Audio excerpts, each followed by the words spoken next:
Confidence is essential. Without it, you won't inspire anyone, let alone yourself. And if you don't have self-confidence, you'll be too afraid to seize opportunities. Confidence is often confused with arrogance, but they're very different things. Overconfidence is problematic. It can lead to mistakes since intuition can be very misleading. Typically, people who are overconfident in their skills, ideas, or abilities don't properly prepare or put in the work needed for the task at hand. A good example of this is a person who thinks they are set for a presentation so they don't rehearse and run through their materials. The presenter then begins their presentation and finds that the technology isn't working, or they have forgotten to make printouts of important information, or they lack the statistics needed to make their point.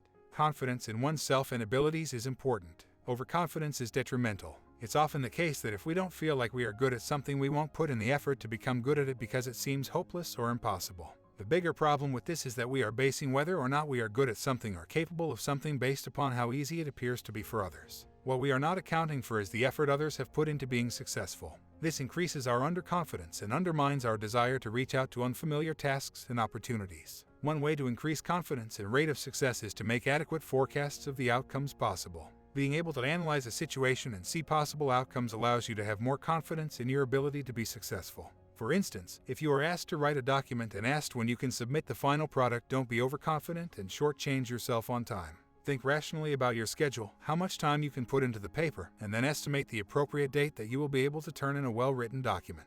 Likewise, don't be underconfident and deny the opportunity to take on the document or set the turn-in date for so late they choose someone else for the project. The more information you have about a situation, the better off you will be. One way to do this is to get a variety of perspectives on a situation or task. Then you average that information and find a solid middle ground that allows you to make an informed decision. Just make sure that when you are polling people for information that you select a wide spectrum of participants. It's not an informed decision if the information you have gathered is biased by only asking people with certain skills, beliefs, or perspectives. Confidence has to be real. You cannot live off of fake confidence. People have confidence because they know their skill set or value and they know how to use it.